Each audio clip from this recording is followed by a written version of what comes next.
Oh, sorry. I thought I'd at least try it. You are Locked On Saints, your daily New Orleans Saints podcast. Part of the Locked On Podcast Network, your team every day.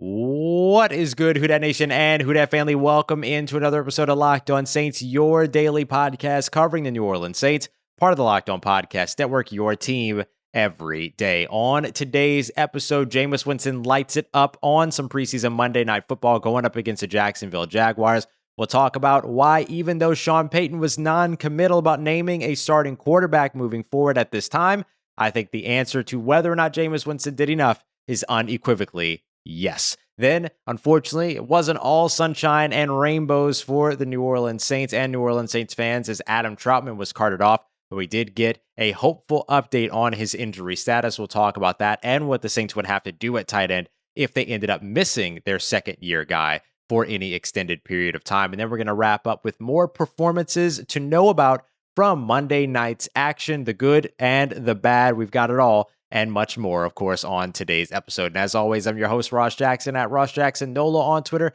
co-managing editor over at CanalStreetChronicles.com, and your Tuesday co-host over on the National Locked On NFL podcast. So we got all that and a little bit of lanyap for you on today's episode of Locked On Saints, your team every day. All right, family, let's go ahead and kick it off with the big news that you need to know from Monday night's matchup between the Jacksonville Jaguars, who visited the New Orleans Saints, going up against them in the Caesars Superdome. The Saints would win that game 23-21, a score that was much closer than the game actually was during the first half.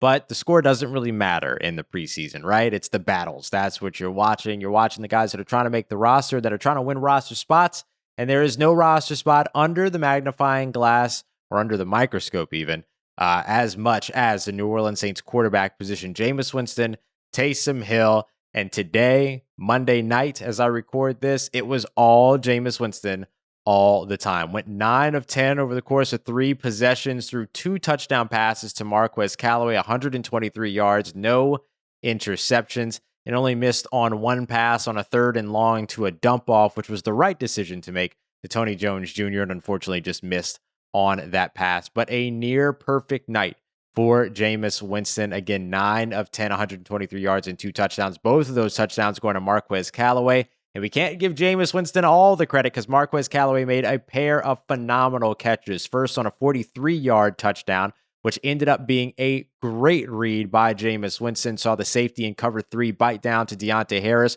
who was running an out route underneath the vertical route that Marquez Callaway was running. And when he saw that safety bite down and saw the outside positioning from the cornerback, he put the pass where only Marquez Callaway had the ability to go and get it. And did he ever go and get it, despite the fact that he was bumped around by one of the Jacksonville Jaguars rookie corners, Tyson Campbell, still getting flagged for defensive pass interference. Marquez Callaway was able to still come down with that catch, diving in the end zone. The other play, Jameis Winston pre-snap saw cover 0. Looks like they were sending the house on the 3rd down there.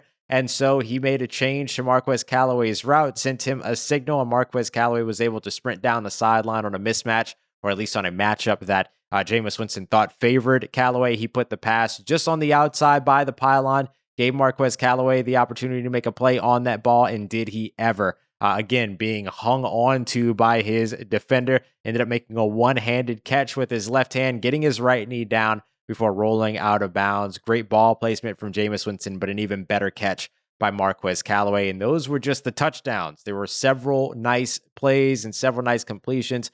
A nice out route to Deontay Harris, a nice route as well down the field to Juwan Johnson, and many connections with Marquez Callaway, who was running a bit of a Michael Thomas route tree yet again. Marquez Callaway looking like the guy. He had over 100 yards receiving in this one, 104 in this matchup. Now, Jameis Winston wasn't the only quarterback that got snaps, of course. He saw 3 possessions. Taysom Hill got 6 possessions, including even starting a couple of possessions in the 3rd quarter. We didn't see Trevor Siemian until nearly the 4th or already into the 4th quarter. During that time, Taysom Hill was 11 of 20 for 138 yards and then get a touch and did also throw a touchdown himself, but he was also sacked twice. We saw him again holding on to the ball quite a bit. Again, I'm going to need to see game film, and thankfully I'll have access to that here soon, and we'll be able to take a look at what routes were developing downfield. Was there anywhere for him to go, or did he just hold on to it too long and double hitch his way into pressure?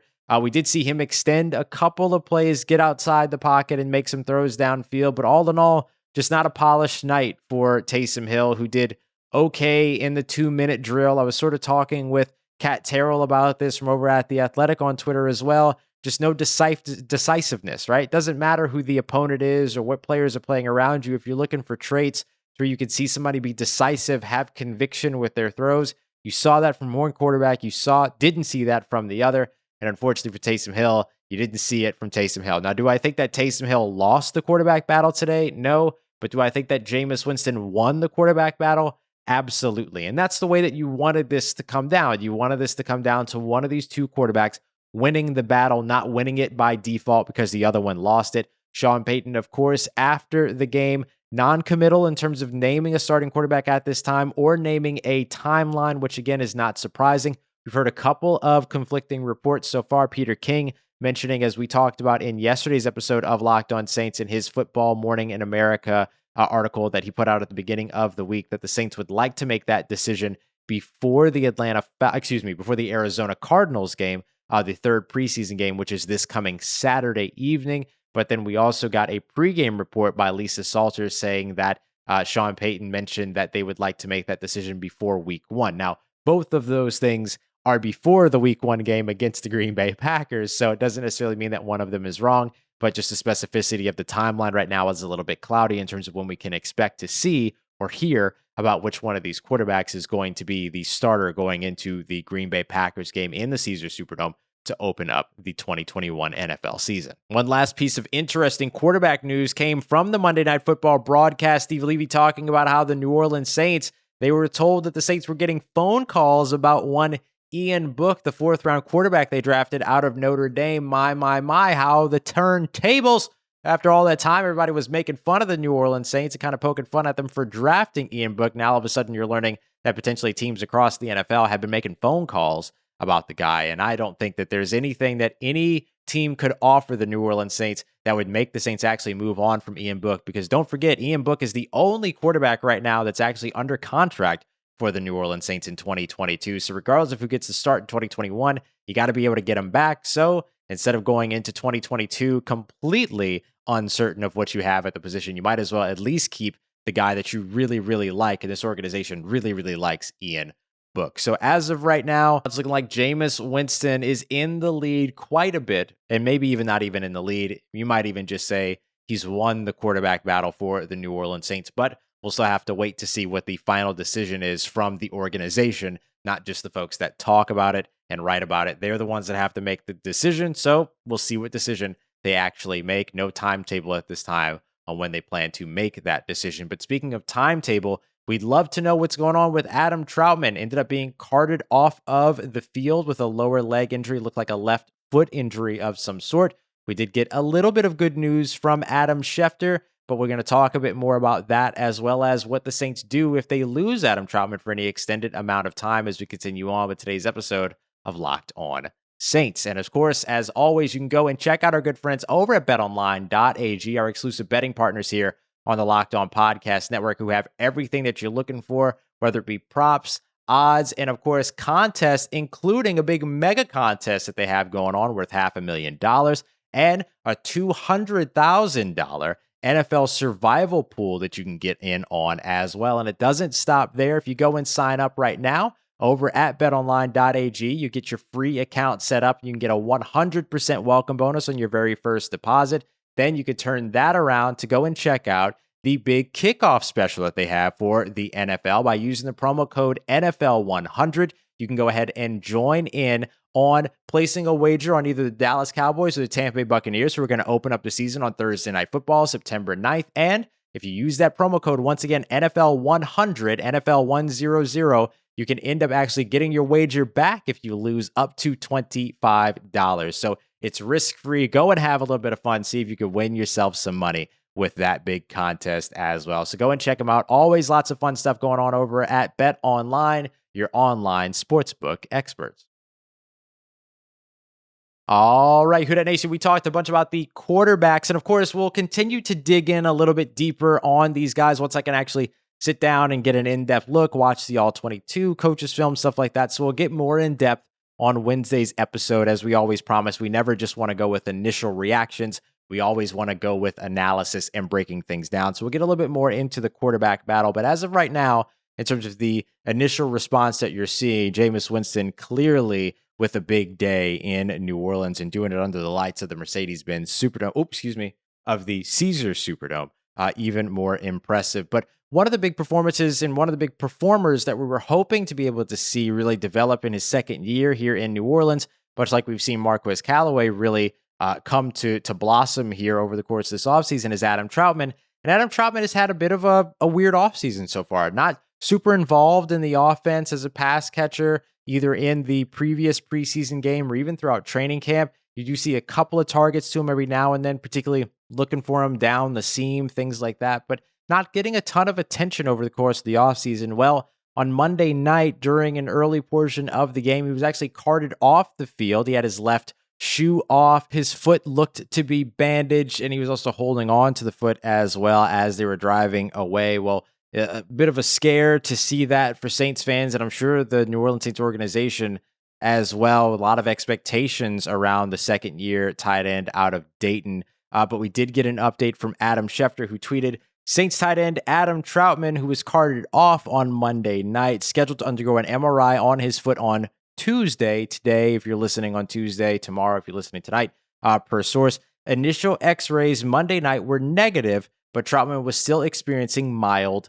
pain. So all told, this is a pretty positive, initially positive report coming out about Adam Trautman, but really want to wait and see what the MRI says as opposed to just the x-rays. But negative x-rays are a good sign. So now we'll just have to see what the MRI says. Hopefully no soft tissue damage. Hopefully nothing that's going to keep him out for an extended amount of time. And maybe somehow he just ends up with pain in his foot for the next few days, maybe the next couple of weeks, and then is ready to go week one. We'll have to see, though, how it all plays out. But what do the New Orleans Saints do at tight end if they lose Adam Trautman? Well, the only tight ends they have on the roster behind Troutman are, of course, the newly converted tight end, former wide receiver Juwan Johnson, who had another nice day out on the field on Monday night. You also have Nick Vanette, the free agent signing over the course of the offseason, formerly of the Seattle Seahawks and the Denver Broncos. He's a bit more of a blocker than he is a pass catcher. They've got Garrett Griffin, also a bit more of a blocker than a pass catcher, and Ethan Wolf,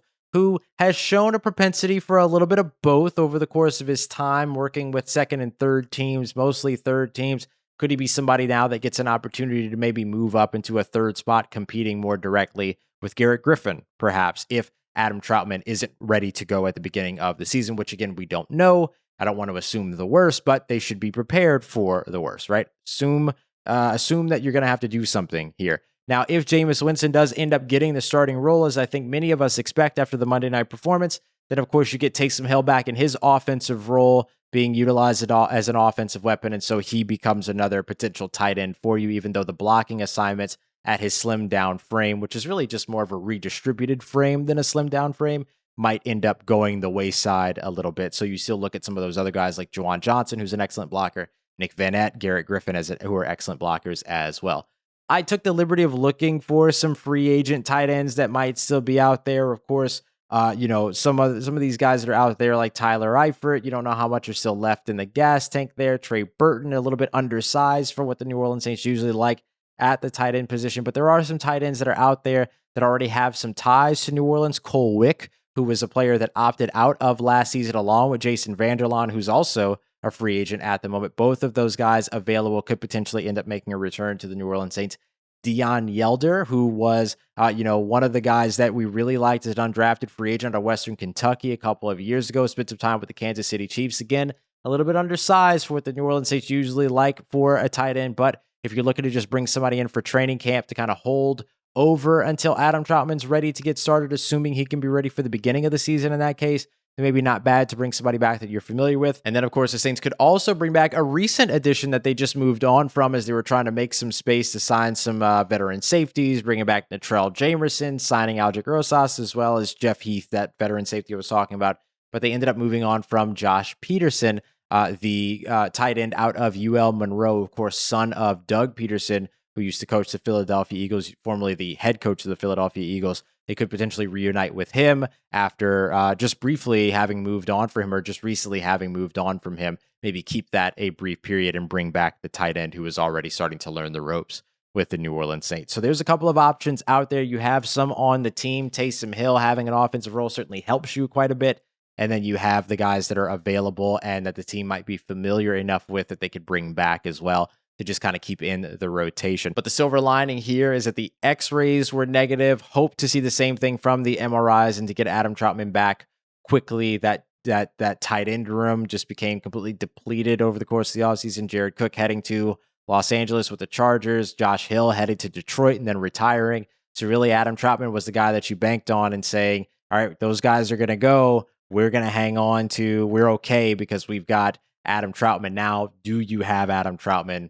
We'll see what the MRI has to say. And of course, you have all of the big question marks going on around the wide receiver position as well. You know, you got Marquez Callaway, but who else steps up? Were there any receivers that did themselves any favors? What about any other positions around this New Orleans Saints team that helped themselves out during that Monday night preseason game against the Jacksonville Jaguars? That's what's next on the list for us as we continue on and wrap up today's episode of Locked On Saints. You're trying to answer a lot of questions, and I got to tell you, I always have a lot of questions when it comes to my car. I always have to go to these stores, these shops around the corner that upsell me on a bunch of other stuff that I don't actually need, when really I just want to get rid of the weird, screaming timing belt noise or something like that. And then they upcharge me on all the parts that I need and then have me do all this other stuff Anyway, I don't want to deal with any of that anymore, so I just go and check out my friends over at rockauto.com. You can find any answer that you need out there over at rockauto.com because they have all the parts, pieces, and accessories that you might be looking for any car, truck, or vehicle that you drive. All you got to do is put in your make, your model, as well as the item that you're looking for, of course, the year of your vehicle as well. They're going to give you several options, all at varying prices, and oftentimes much more reasonable than the prices that you're going to find at those chain stores. You're not getting cheap parts. You're just getting the same parts for a cheaper price. And that's a very key difference and one of the reasons why I love rockauto.com. So go and check them out. Don't forget to let them know that Locked On sent you by writing Locked On in the How'd You Hear About Us section. Amazing selection, reliably low prices, and all the parts your car will ever need at rockauto.com. Let's get it. Who Dat Nation, wrapping up today's episode of Locked On Saints, taking a look at some of the other performances going on around the New Orleans Saints Monday night matchup with the Jacksonville Jaguars. And the first thing I want to do is point out the New Orleans Saints defensive line. Let's start with a positive here. I was thinking about if I should mention Jalen Dalton, who had a sack. Should I mention Albert Huggins, who had a sack? Should I mention Marcus Davenport, who got some pressures, Carl Granderson, Tana Passanio, who got some pressures and got into the backfield as well? And the answer is yes. I'm going to talk about all of them. We also saw David Onyemata do this again to where he was in this preseason game into the third quarter of this game, late in the third quarter. He might have actually also been in the fourth quarter, if I remember correctly. But anyway, played very late into this game. This defensive line was really, really coming after Trevor Lawrence earlier in the game. And I had an interesting question to where somebody said, Ross, should we be concerned that the New Orleans Saints at that time that the person had tweeted me only have one sack? They would finish the game with 2 sacks, Albert Huggins and Jalen Dalton. And I mentioned, no, don't be concerned about that, because not only are you rotating defensive linemen, but the other team is also rotating offensive linemen, which usually doesn't happen in a game. You have that pass rush, that relentless pass rush that the New Orleans Saints had at the very beginning of this matchup against Jacksonville. And then you get to the third or even fourth quarter to where the Saints have continued to rotate and put pressure on the same offensive line that's not rotating and is starting to get fatigued. And all of a sudden you see those sack numbers go up. So don't be discouraged by that when you've got a bunch of fresh players going up against a bunch of fresh players every quarter, as opposed to the usual wear you down over the course of time approach that the New Orleans Saints defensive line rotation will take. I want to mention as well, because I know that you hate it / love it. Dennis Allen's fire blitz and then dropping one of those defensive tackles into coverage. It happened tonight to where you had Jalen Dalton in coverage on former New Orleans Saint Devine Azigbo, and he ended up getting a stop over there. So, hey, that just speaks more towards Jalen Dalton's potential as a fantastic player. Oh, and I do want to mention Christian Ringo as well, who had a handful of pressures. So, or not a handful, but he had a couple of pressures. So, I think that this team has done a really great job on the defensive line. We'll see what it's like when they're going up against maybe a more formidable offensive line as they get started with the season against the Green Bay Packers. But so far, so good on a unit that I thought was going to be potentially threatening to be the weakest unit on this 2021 New Orleans Saints squad. All right, so that defensive line unit is on its way up, but not everybody is so fortunate. Kevin White, the wide receiver the New Orleans Saints signed, former first-round selection, 7th overall selection out of West Virginia, had some really nice camp days, some nice practice days with the New Orleans Saints in the facility, but unfortunately got under the lights up against the Jacksonville Jaguars and dropped 2 passes that went his way.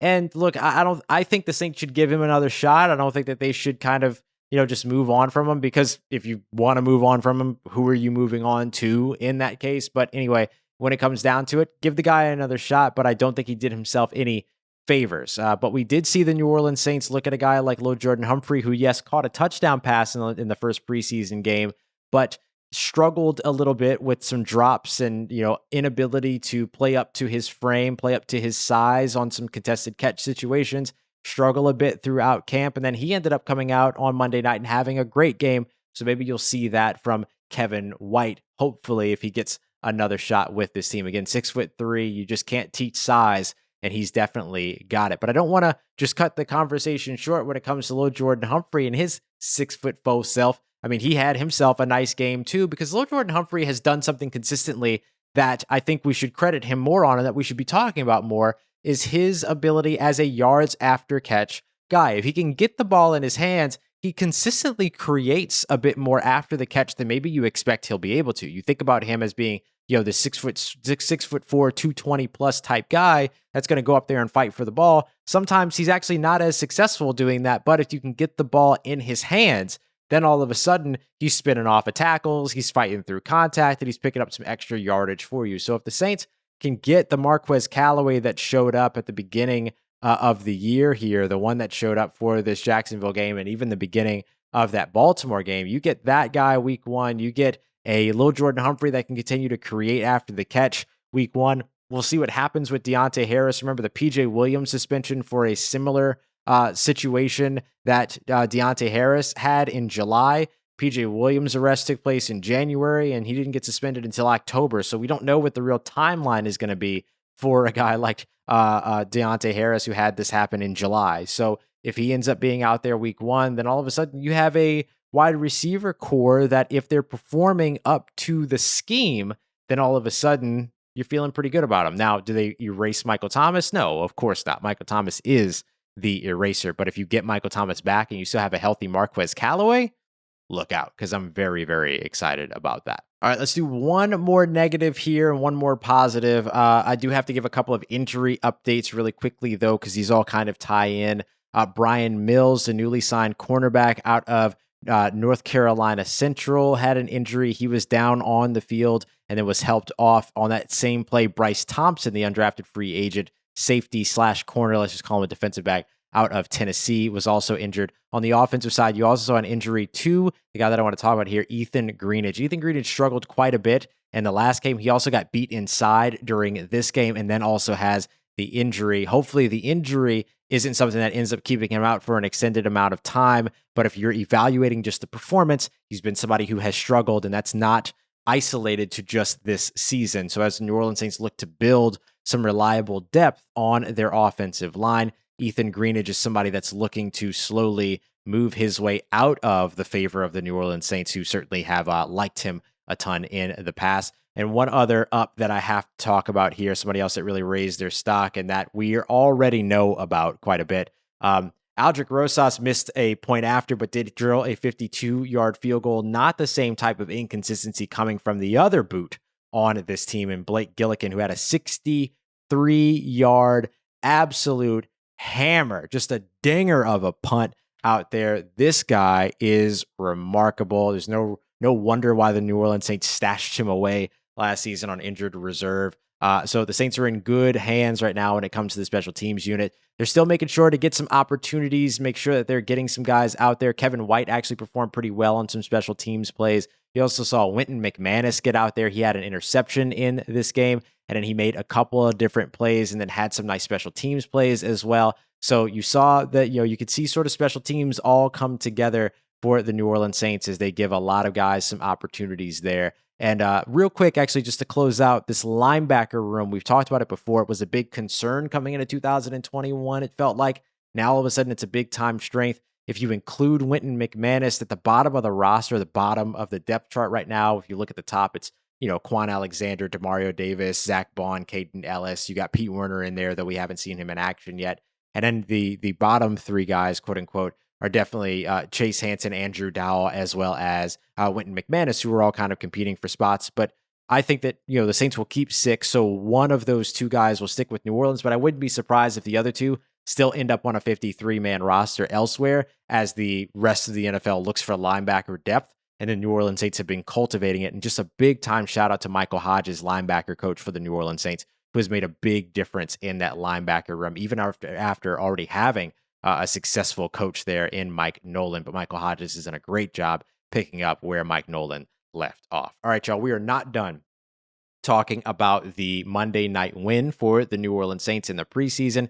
We still have so much more to discuss. We're going to dig in deeper, take a look at coverages, what was going on, take a look at the film, and break that down for you in tomorrow's episode, and then continue to keep you up to date with everything going on around the quarterback conversation, competition, and decision pending for the New Orleans Saints. And of course, we'll turn our eyes to Saturday night's opponent, the Arizona Cardinals, and take a look ahead at that as well here all throughout the week. So thank you very much, as always, for being here for another exciting week at Locked On Saints. Much more on the way. Now that you're done here and you've done making me your first listen, thank you very much for that. Make sure you take on your second listen by going on and making yourself some money with the Locked On Bets podcast as well. As always, y'all, thank you very much for coming through. You can find me for everything in between on Twitter at Ross Jackson, NOLA. Hit me up. Let me know how the family's doing. Let me know how you're living. Let me know how your mom and them. And trust you, that nation.